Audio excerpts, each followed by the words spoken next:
Assalamualaikum warahmatullahi wabarakatuh. Alhamdulillah rabbil alamin. Wa bihi nasta'in 'ala umuri dunya waddin. Asyhadu an la ilaha illallah wahdahu la syarika lah wa asyhadu anna Muhammadan abduhu wa rasuluhu wa la nabiyya ba'dah. Allahumma shalli wa sallim ala hadzal nabiyil karim wa ala alihi wa sahbihi wa man sara ala nahjihi ila yaumiddin.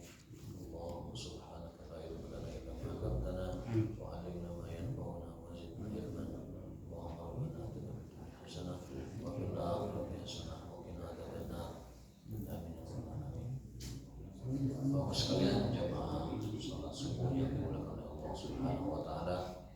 Alhamdulillah dengan inayah dan taufik dari Allah taala kita dapat kembali melanjutkan kewajiban-kewajiban kita dari satu kewajiban ke kewajiban yang lain, dari satu ibadah ke ibadah yang lain. Fa idza faragta fansab wa ila rabbika farghab. Orang beriman itu istirahatnya adalah pergantian antara satu ibadah ke ibadah lain. Jadi istirahatnya kita sebagai orang yang beriman kepada Allah adalah bergeser dari satu kewajiban kepada kewajiban lain, bergeser dari satu amalan atau ibadah kepada amalan atau ibadah yang lain. Fa idza faragta fansab. Kalau sudah beres, lakukan yang lain. Wa ila rabbika farghab, dan kepada Allah kita berharap atau kembali. Mudah-mudahan Allah taala memberikan qabul kepada ibadah-ibadah kita, memberikan semangat dan taufiknya untuk ibadah-ibadah yang akan datang. Qala Ibnu Qayyim rahimahullah, Ibnu Qayyim mengatakan, inna ladzatal ma'asi tadhhab wa yabqa iqabuha wa inna masyaqqata at-ta'ah tadhhab wa yabqa thawabuha. Sesungguhnya kenikmatan maksiat itu tidaklah terasa hari ini dan tinggal dosa-dosanya, hukumannya. Dan pun sebaliknya, sesungguhnya keletihan capek kita beribadah kepada Allah itu tidak kita rasakan lagi, tinggal kita menunggu balasan pahalanya. Jadi kalau misalkan tadi malam kita tahajud, itu capek, letih, ngantuknya tahajud itu saat itu aja capek. Tapi detik ini kita tidak rasakan lagi capek itu, tinggal kita menunggu pahalanya di sisi Allah Subhanahu wa taala. Begitupun ibadah yang lain. Jadi hanya masalah waktu saja. Maksiat hanya dirasakan nikmatnya saat itu, tapi tinggal azabnya dari Allah taala kalau kita tidak bertobat. Begitu juga ibadah, tidak kita rasakan lagi capeknya saat ini, tinggal menunggu pahala si Allah Subhanahu wa taala. Dan yang kedua, tak lupa kita juga senantiasa berdoa kepada Allah untuk kebaikan, untuk kesembuhan juga orang-orang yang sakit di antara kita, terutama yang haji ya.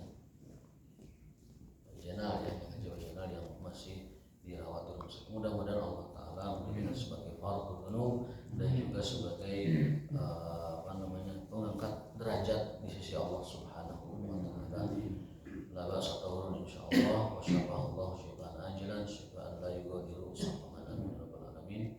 Dan juga kita doakan juga kepada Pak Royat, jamaah kita yang sedang menunaikan ibadah umrah, dan kita tadi saya tanya konfirmasi sudah di mana, sudah sampai Makkah atau belum ada komunikasi. Mudah-mudahan Allah SWT melancarkan segala urusannya dan juga memudahkan segala manasik dan kaifiat umrahnya. Amin ya rabbal alamin. Wa nasma ta'ala bi ummil kitab al-Fatihah.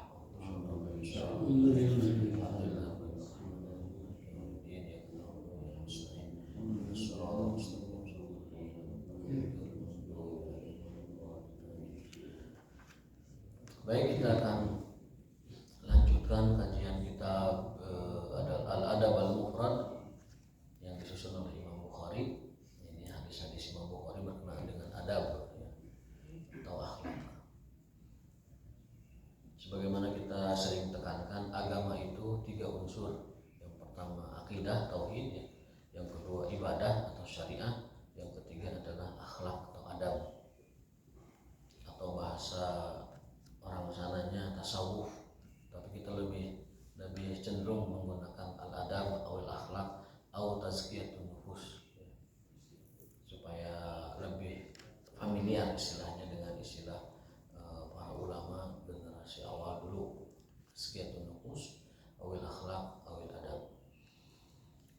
kita membahas tentang masih bab tentang adab kita kepada orang tua. La yusammi rajulu abahu wa la yajlisu qablahu wa la yamshi amamahu. Seorang anak tidak boleh menyebut orang tua dengan namanya langsung. Yang kedua, seorang anak tidak boleh duduk sebelum duduk orang tuanya. Yang ketiga, seorang anak tidak boleh berjalan di depan langkah orang tuanya. Dan ini adab ini hampir punah di zaman sekarang. Baru dak ayeuna upami jalan seorang anak tadi. Bukan dari sini ya. Kami jalan kaki itu mendahului orang tuanya. Kalau duduk sih enaknya, celek aja. Orang tuanya belum duduk, dia sudah duduk. Juga mungkin ada sebagian yang menyebut dengan nama bapaknya. Seperti di Eropa itu banyak yang menyebut ayahnya itu dengan bapaknya. Hai John, morning John, morning John gitu kan. Al-an hal yukanni abahu. Apakah seorang anak boleh atau orang lain boleh menyebutkan kunyah untuk bapaknya? Kunyah itu dua ya, bisa ayah, bisa anak. Kunyah itu. Apa itu kunyah? Kunyah itu nama alias tapi menggunakan abu, abi atau bin ataupun ibnu. Itu namanya kunyah. Gelar tetapi dengan keturunan gitu. Itu namanya kunyah. Misalkan Muhammad bin Ibrahim misalkan. Nah, bin Ibrahim itu kunyah. Ataupun Raja Saudi Muhammad bin Salman. Atau dengan kalau nggak dengan bin dengan Abu. Misalkan ada orang disebut Abu Syahdan misalkan karena anaknya itu Syahdan. Atau anaknya itu Hamzah, maka bapaknya disebut Abu Hamzah. Kalau anaknya Aisyah, maka bapaknya disebut Abu Aisyah. Nah, menggelari orang dengan kunyah itu hukumnya boleh. Jadi kalau misalkan biasanya anak pertama atau anak yang paling menonjol di situ biasanya. Jadi misalkan namanya Khalid bapaknya itu, tapi punya anak Sulaiman, maka dipanggilnya sebagai Abu Sulaiman. Abu Sulaiman. Kalau anaknya bisa disebut misalkan Ibnu Khalid. Ibnu Khalid atau bin Khalid atau bahasa Latinnya suka Ben Khalid. Ya, bahasa Latinnya itu seperti Maroko, Jazair menggunakannya Ben karena ke Prancis itunya dekatnya. Ben Aflaq misalkan. Ben Daud. Ya, Ben dan sebagainya. Bisa Ben bisa bin itu artinya sama. Anak itu namanya kunyah. Ya, dibolehkan. Meskipun kata Imam Qurtubi al-ismu asyrafu minal kunyah. Nama asli itu lebih mulia dari kunyah. Kan sekarang banyak tuh yang abu-abuan kan ya. Abu Janda jangan disebut lah itu ya. Misalkan Abu siapa banyak sekarang tuh. Kadang kita nggak kenal orangnya pernah di tulisan atau di artikel ataupun di komentar itu menggunakan abu. Kalau bahasa Arab janda itu apa? Janda mah ada dalam pepatah manjanda wajanda. Bukan itu ya. Janda itu bahasa Arabnya armalah. Itu kalau Abu Janda. Itu mah enggak, itu mah bahasa Indonesia aja yang ditarik ke kunyah. Janda bahasa Arabnya armalatun, jamaknya aramil. Aramil mas jamaknya. Ada hadis man sa'a aw asa ilal armara kal mujahid fi sabilillah. Barang siapa yang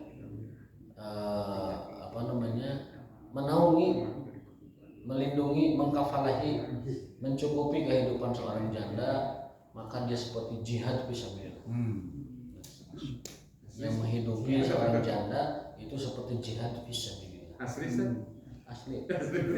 Tapi jandanya terutama yang janda-janda 70 tahun, 80 tahun, 18 tahun. Ya, kan mereka nggak ada yang mengkafalahi.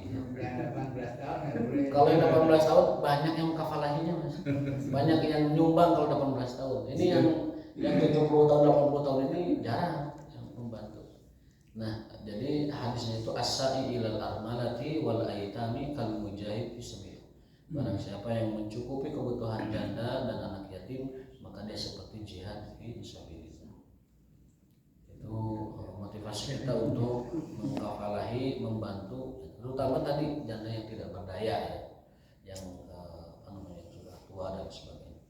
Kalau yang muda mah insya Allah nggak lama itu dapat itunya ya, dapat itunya. Rasa dosa Pak mengingat janda. Zaman sekarang memang gitulah, karena stigmanya kurang baik sehingga kalau kita bantu janda teh serasa dipersalahkan gitu, padahal itu membantu mereka adalah seperti jihad fisabilillah. Itu kejadian tadi, mohon maaf sebentar ya sebenarnya. Di Masjid Al Ihsan ada jamaah kita anak muda, masih muda aja mah tuh, punya adik dia bilang adik saya jadi janda karena Ustaz, ke Ustaz Holid cerita, ke saya juga cerita, masih muda banget lah, ya umur tadi lah mungkin 18-19 tahun, punya anak satu, ya. Suaminya tuh meninggal. Ya, terus Ditawar sama kakaknya tuh ditawarkan kepada kita. Ya mana berani, kita orang penakut kok. Ya akhirnya dia lari ke tempat nggak jelas Pak. Jadi saya kalau ingat itu sesuatu merasa dosa saya. kita orang penakut. Ya itulah masih banyak penakutnya. Suami takut istri itu maksudnya. Itu ditawarkan sama kita Ustaz Holid, saya kata si anak laki-laki itu kakaknya, adik saya tuh janda punya bayi katanya, suaminya meninggal dunia, kan harusnya disantuni itu, disantuni kan lebih bagusnya dinikah kan sebenarnya kalau tidak menikah. Tapi itu kadang ada keberanian, akhirnya si perempuan itu pergi ke tempat yang nggak jelas. Itu sebelum saya kesini atau sudah? Biasa sudah. Tapi kalau sudah kesini bisa yang dia japri lah ya. Jadi ini gara-gara pertanyaan Mas ini tadi nih janda ya, manjanda. Gara-gara itu janda itu armalah. Jadi penyebutan nama seseorang janda itu hanya sebatas mungkin nama beken ya. Kalau disebut nama beken tapi sama sekali nggak ada kaitannya dengan bahasa Arab. Itu bukan bahasa Arab. Karena janda sendiri bahasa Arabnya adalah armalah. Kalau lakinya armal, duda itu armal. Kalau janda armalatun. Pakai nama armalatun, oke, mohon. Ini ya, enggak. Nah, jadi hadisnya ada Sanan Abdurrahman bin Syaibah qala akhbarani Yunus ibnu Yahya ibnu Mubatah dari Ubaidillah bin Mawhab dari Syahr bin Ausad dan seterusnya dari Ibnu Umar. Ini Abdullah bin Umar termasuk periwayat hadis yang kategori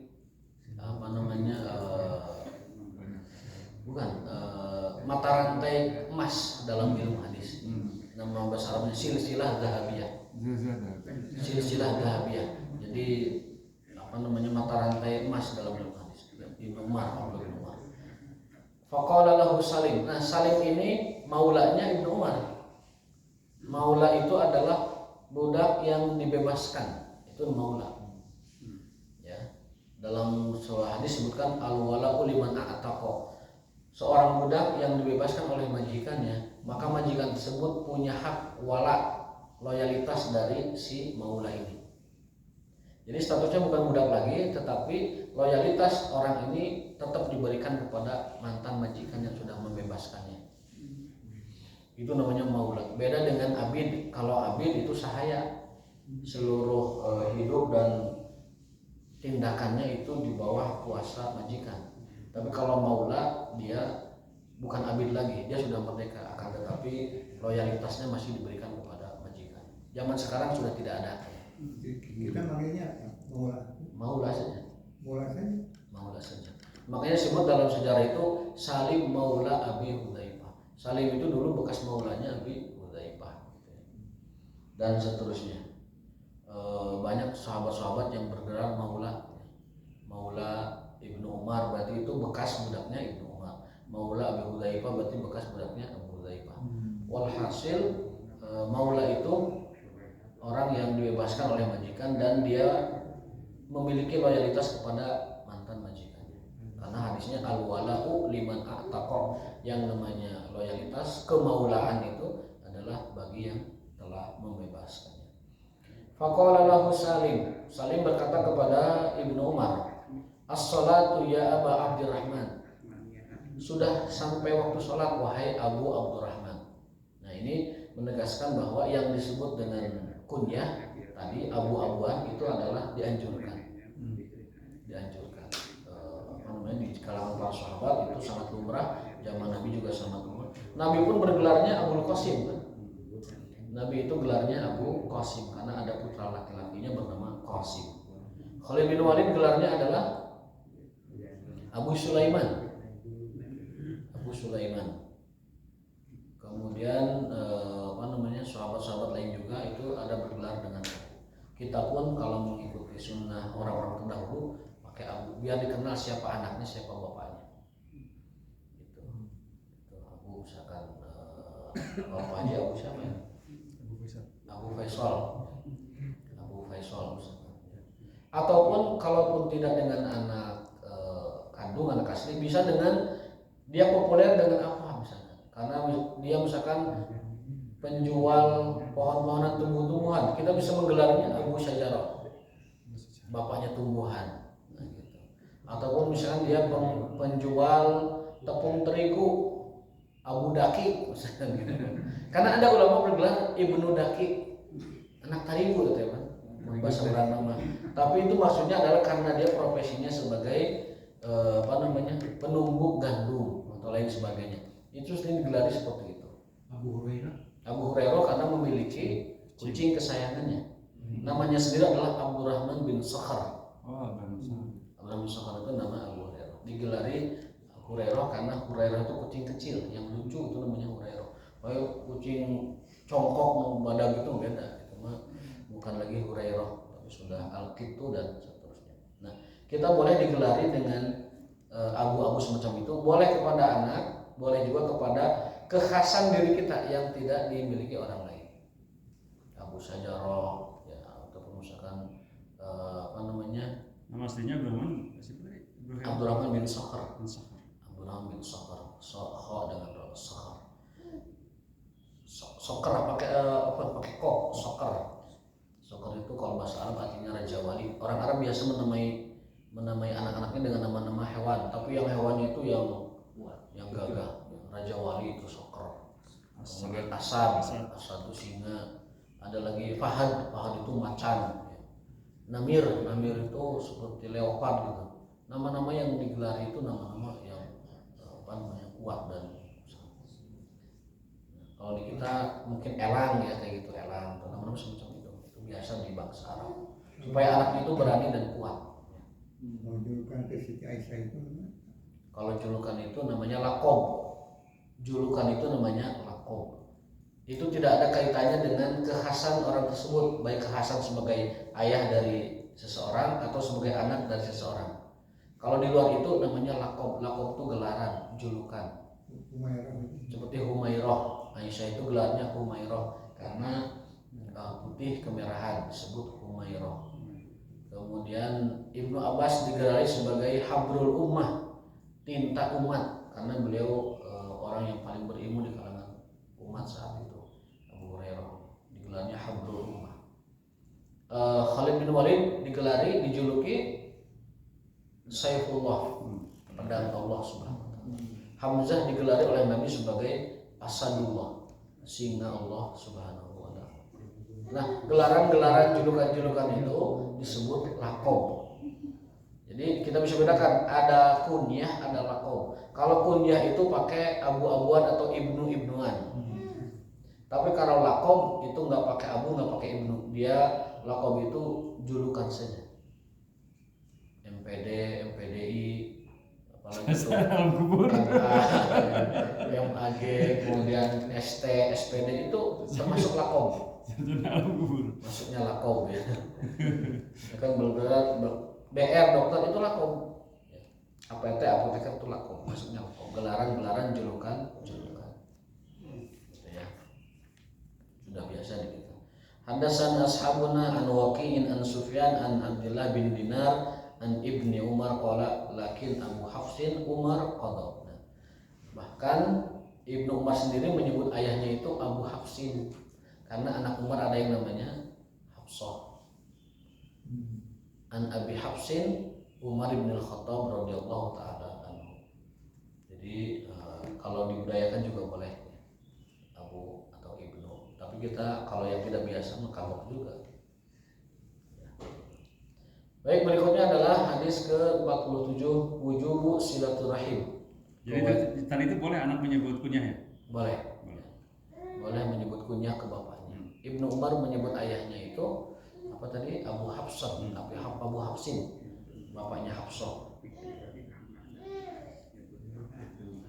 Padahal Hafsah itu adiknya atau kakaknya, jadi tidak apa-apa.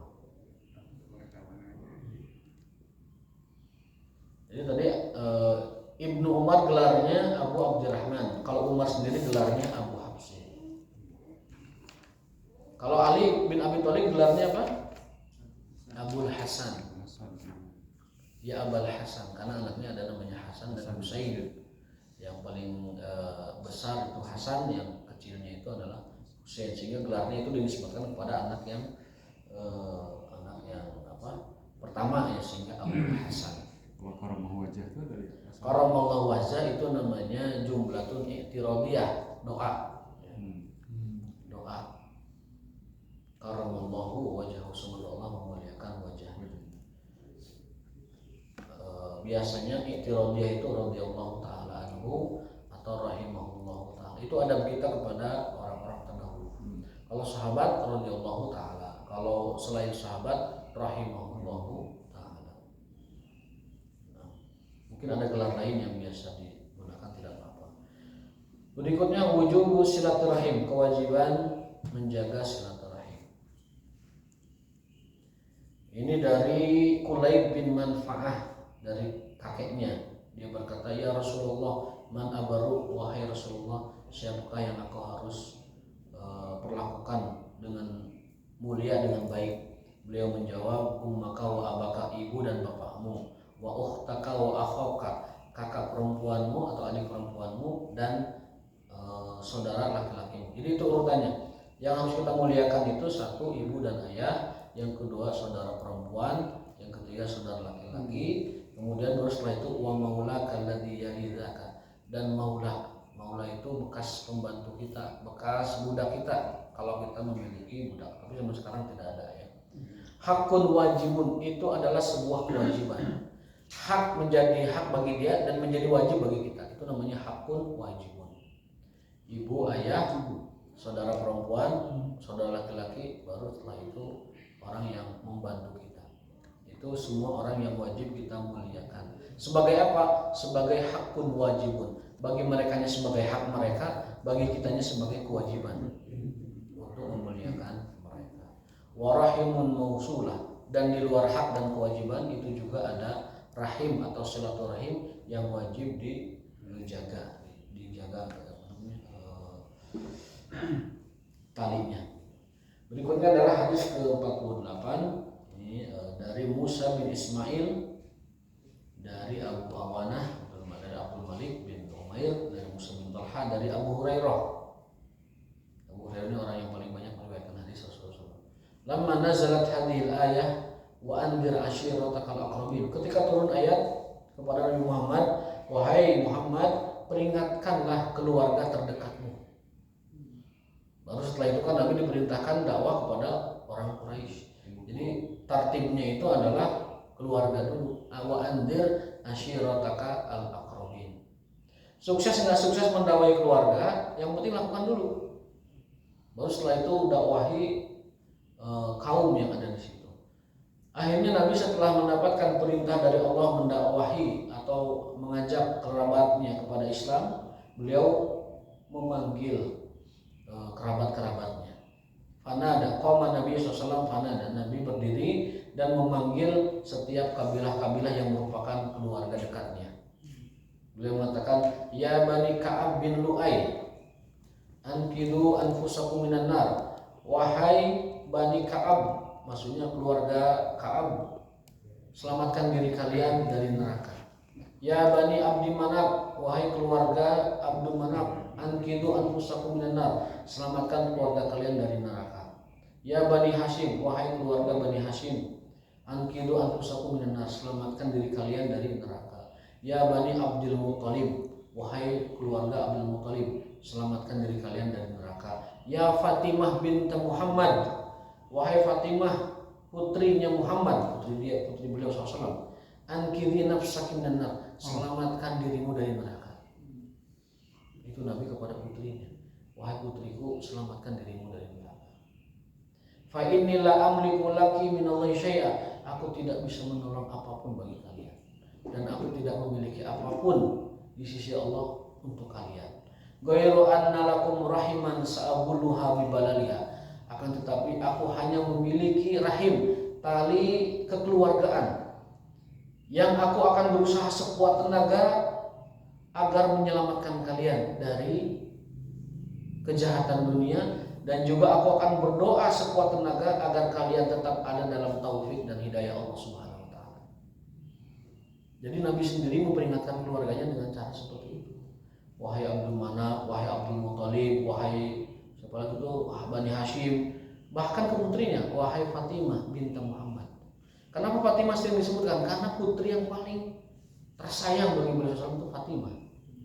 Ada hadis lain, andaikan Fatimah binti Muhammad mencuri, maka aku akan sendiri yang menghukumnya. Itu saking apa? Saking beliau menyayangi Fatimah. Andaikan Fatimah sendiri yang mencuri, aku akan tegakkan hukumnya. Itu artinya apa? Nabi memperingatkan kepada kita secara tidak langsung bahwa beliau pun tidak dapat menolong keluarganya, kecuali itu atas izin Allah Subhanahu wa taala. Ghairu anna lakum rahiman, kecuali kalian itu keluarga saya, sa'abuluha bibaliha. Aku akan sekuat tenaga menolong kalian dengan cara apa? Satu, memberi sebanyak mungkin manfaat di dunia ini dan mengupayakan sedemikian rupa agar kalian selamat di dunia ini. Plus aku mendoakan kepada Allah agar kalian tetap ada dalam kebaikan, ada dalam hidayah dan keselamatan nanti di akhirat. Itulah pesan Nabi kepada kita ya, ketika beliau mendakwahi keluarganya. Dan fakta terjadi, Abu Thalib kan tidak bisa ditolong akhirnya kan, tidak bisa ditolong dan meninggal dalam keadaan kafir. Tapi paman-paman yang lain ada yang ikut Islam, Hamzah ikut Islam, kemudian lain-lain sebagainya. Tapi yang menolak terutama Abu Lahab. Abu Lahab itu paman beliau yang paling dekat sebenarnya, aqrabu nasaban, paman yang paling dekat nasabnya kepada Rasul, yang paling dekat keluarganya itu adalah Abu Lahab. Tetapi dia juga yang paling membangkang dan menghalangi dakwah Rasul Sallallahu Alaihi Wasallam. Kalau saja Nabi Muhammad memperingatkan putrinya untuk menyelamatkan diri dari fitnah dunia dan azab akhirat, apalagi kita yang bukan keluarganya, bukan putri kesayangannya, bukan putri yang anak-anak yang bergaris keturunan beliau. Kalau putri terkasihnya saja diperingatkan seperti itu, apalagi yang lain-lainnya. Berarti ini berlaku kepada semua. Siapapun yang mengaku keturunan Nabi bisa terkena hadis ini. Artinya apa? Tetap Nabi berpesan, ankidhi nafsaki minan nar, selamatkan diri kalian dari api neraka. Karena aku tidak memiliki apapun dari Allah, sesuatu apapun, kecuali aku berusaha sekuat tenaga menolong kalian selamat di dunia dan menolong kalian selamat di akhirat, serta mendoakan agar kalian ada tetap dalam kebenaran dan dalam jalan hidayah. Wallahu ta'ala alam. Itu hadis riwayat Imam Bukhari ya, nomor dalam kitab sahihnya 2753 dan Muslim 204. Nah, baik, barangkali yang ditanyakan sebelum kita sudahi karena sudah ini tadi sebutan ulama-ulama seperti Hujatul Islam gitu. Artinya apa itu? Terus siapa aja yang berhak mendapat gelar Hujatul Islam? Hujatul Islam itu artinya adalah, hujah itu kan argumen ya, argumen tentang Islam.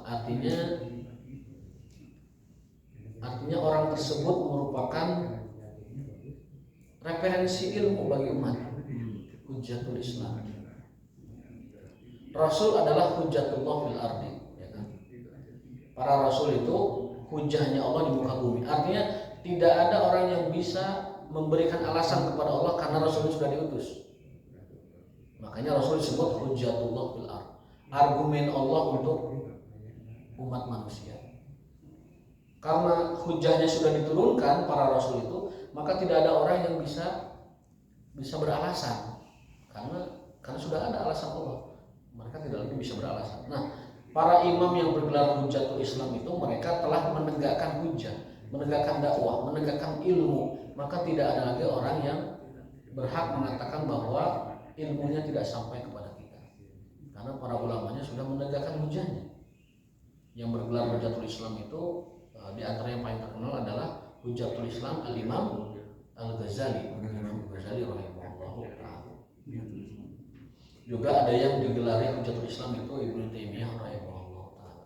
Beberapa ulama yang bergelar Hujatul Islam. Tapi kadang di era kontemporer sekarang juga ada ulama-ulama yang begitu karismatik dan ilmunya luas, itu kadang disematkan sebagai Hujatul Islam.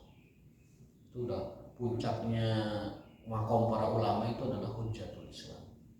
Kalau di kita ya mungkin belum ada di Indonesia ya, belum ada Hujatul Islam. Kalau Atailah Apa ilah itu nama orang? bukan Hujatul. Bukan nama orang.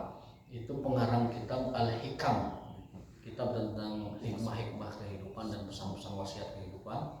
Itu dikarang oleh seorang ulama dari Mesir bernama Ibnu Athaillah As-Sakandari, orang Iskandaria, Alexandria. Itu namanya Ibnu Athaillah. Siti Fatimah Az-Zahra. Az-Zahra itu gelar, itu lakob. Az-Zahra itu lakob yang disematkan kepada putri beliau Fatimah Az-Zahra. Bunga Zahra kan? Zahra itu bunga. Bunga ya, bunga. Az-Zahra itu bunga. Kenapa bunga tadi? Fatimah itu adalah putri yang paling beliau cintai dan paling beliau sayangi. Dan keturunan Nabi berasal dari sana. Ada dalam sebuah ayat Allah itu menyatakan dengan tegas kepada Rasul Muhammad SAW, "Qul la as'alukum alaihi ajra illal mawaddata fil qurba." Katakan wahai Muhammad kepada umatmu, aku tidak meminta imbalan sedikit pun dari dakwahku. Tapi satu saja yang diminta, apa itu? Tolong cintai kerabatku. Jadi mencintai kerabat Nabi, mencintai keturunan Nabi adalah bentuk balas budi kita kepada Rasulullah SAW. Dan itu perintah Allah. Quran itu. Itu Quran. Ilal mawaddata fil qurba. Allah tidak meminta kita membayar Nabi. Allah tidak meminta kita memberi jasa kepada Nabi. Allah tidak meminta memberikan imbalan kepada Nabi. Tapi Allah hanya menyuruh kita untuk mencintai keluarga Nabi dan keturunannya. Makanya cinta kepada habaib itu masuk itu ya. Makanya cinta kepada habaib itu termasuk pengamalan ayat ini. Illal mawaddata fil qurba. Kalau ada habaib yang akhlaknya buruk, cintai orangnya, jangan ikuti akhlaknya. Kenapa cintai orangnya? Karena itu hak dia sebagai mawaddatu Rasulullah SAW, kerabat dan kecintaan Rasul SAW. Jadi jelas Al-Quran menegaskan kepada kita bahwa mencintai para keluarga dan keturunan Nabi hukumnya wajib. Adapun tidak mengikuti ataupun tidak suka kepada akhlaknya itu lain masalah. Itu kekhususan kepada keluarga Nabi Muhammad SAW. Makanya kalau ada keturunan beliau yang sekiranya misalkan akhlaknya tidak bagus, jangan ikuti akhlaknya. Tetapi orangnya tetap dia sebagai keturunan Nabi tetap dihormati. Dan adapun pangkat di sisi Allah berlaku hadis ini. Selamatkan diri kalian dari neraka. Karena aku hanya bisa berusaha menyelamatkan dan mendoakan kalian supaya ada dalam keselamatan, hidayah dan juga kebaikan dunia dan akhirat. Nabi pun kepada keluarganya begitu. Selamatkan diri kalian dari api neraka karena aku tidak punya apa-apa untuk kalian. Kecuali aku bisa berdoa kepada Allah dan memohon kepada Allah dengan sekuat tenaga agar kalian diberikan keselamatan dan hidayah oleh Allah Subhanahu wa taala. Dan aku akan sekuat tenaga menjaga silaturahim di antara kalian. Dan disebut keturunan itu sampai berapa? Sampai hari kiamat. Sampai sekarang. Sampai kiamat. Dan keturunan sekarang di zaman sekarang itu cucu ke-29. Jadi rentang atau jarak kita dengan Nabi itu kurang lebih 30 generasi. 30 generasi. Dan habaib yang ada sekarang itu rata-rata itu cucu ke-29. Cucu ke-29, cucu ke-30. Ada lagi hadis yang semakna dengan itu. Kalau tadi kan Allah ada hadis Rasulullah bersabda, alaikum bisunnati wa itrati. Ada dua riwayat ya. Taraktu fikum amrayni. Aku tinggalkan kepada kalian dua hal. Kalau kalian istiqomah kepada itu tidak akan tersesat. Nah, satu riwayat itu kitabullah wa sunnati, Al-Quran dan sunnahku. Ada riwayat lain kitabullah wa itrati. Itrah itu apa? Kerabat keturunan Nabi SAW. Para ulama pemegang panji-panji Islam, dan bermula dari Ali bin Abi Thalib, Fatimah, kemudian Hasan Hussein, kemudian para putranya Zainal Abidin, kemudian Ali bin Zainal Abidin, kemudian terus Al-Baqir, terus dan seterusnya, Ja'far Shadiq dan seterusnya. Itu ulama-ulama yang merupakan mercusuar, qudwah dan panutan umat. Dan itu mereka yang menjaga risalah Rasulullah SAW sampai datang kepada kita dan umat Islam seluruh dunia. Maka memuliakan dan menghormati mereka hukumnya wajib. Satu, berdasarkan ayat tadi, illal mawaddata fil qurba, Allah tidak memerintahkan kita membalas jasa Nabi, hanya Allah perintahkan cintai mawaddatun Nabi, cintai keluarga dan kekasih-kekasih Rasul, yaitu keturunan-keturunannya. Dan yang kedua adalah peganglah kalian Al-Quran dan sunnah Rasulullah. Dalam lain, peganglah Al-Quran dan juga tadi ahli bait Rasulullah SAW. Namun memang perlu diwaspadai, banyak orang yang palsu, mengaku-ngaku ataupun misalkan menggembor-gemborkan ahli bait, padahal dia digiringnya kepada firqah golongan tertentu. Ada. Jadi bernaung di bawah slogan ahli bait, sehingga pada akhirnya kita masuk pada kelompok Syiah yang mengagung-agungkan ahli bait melebihi dari yang semestinya. Yang Imam 12 itu. Imam 12 itu. Kenapa? Karena mereka tadi melebih-lebihkan atau berlebihan dalam memuliakan ahli bait. Imam 12 sendiri tidak minta ya? Imam 12 sendiri tidak minta gitu. 12 imam itu, Isna Asyara imam itu, 12 imam itu atau Isna Asyariyah itu tidak meminta mereka dikuduskan sampai disebut maksum. Tapi oleh orang Syiah disebut mereka itu maksum. Maksum itu tidak berdosa dan merupakan rujukan agama. Nah, ini yang tidak bisa diterima dalam keilmuan Islam, karena yang maksum itu hanya Rasulullah SAW. Orang yang tidak berdosa dan tidak pernah berdosa, kalaupun dosa sudah Allah bersihkan, itu hanya Rasulullah SAW. Sedikit beliau berdosa, salah ditegur langsung. Kalaupun keliru, nah tidak ada orang seperti itu di dunia ini selain Rasul SAW. Nah, orang-orang Syiah ini memberikan hak Rasul khusus itu kepada imam-imam mereka. Nah, itu kesalahannya di sana. Sehingga apapun yang mereka lakukan, 12 imam ini adalah sumber hukum agama dan juga sebagai kebenaran mutlak. Nah, itu krusialnya di sana. Jadi 12 imam ini mereka klaim sebagai orang-orang maksum, wilayatul faqih, dan juga mereka tidak terkena dosa, sehingga apapun yang mereka lakukan, yang mereka katakan adalah dalil, adalah hujah. Nah, itu perlu kita waspadai, ya. Hal-hal semacam itu. Jangan terjebak dengan orang-orang sekuler. Bab silsilah Nabi itu ada yang berkata begini, silsilah itu atau trah itu dari anak laki-laki. Sedangkan Rasulullah tidak punya anak laki-laki karena Ibrahim kan meninggal dunia waktu kecil. Nah, yang ada itu dari Siti Fatimah. Fatimah itu anak perempuan, yang laki-laki itu menantu Sayyidina Ali. Nah, itu yang bikin aturan itu siapa? Rasulullah sudah bikin bahwa ini keturunanku. Jadi diadu itu kebiasaan masyarakat awam dengan sunnah Nabi. Jadi mereka abaikan itu kemuliaan juriat Rasulullah itu dengan dalil akal seperti tadi. Nah, itu jangan tertipu, itu dibantah. Lu yang bikin aturan siapa? Kamu atau Nabi? Kamu bikin aturannya Nabi yang disuruh memuliakan keturunan beliau. Kok dibantah dengan kebiasaan adat istiadat? Itu terjadi sekarang. Dibiaskan ya? Dibiaskan itu. Dibuat semar ya. Jadi seolah Hasan Hussein itu jangan. Nggak perlu dimuliakan karena itu dari anak perempuan gitu. Karena perempuan.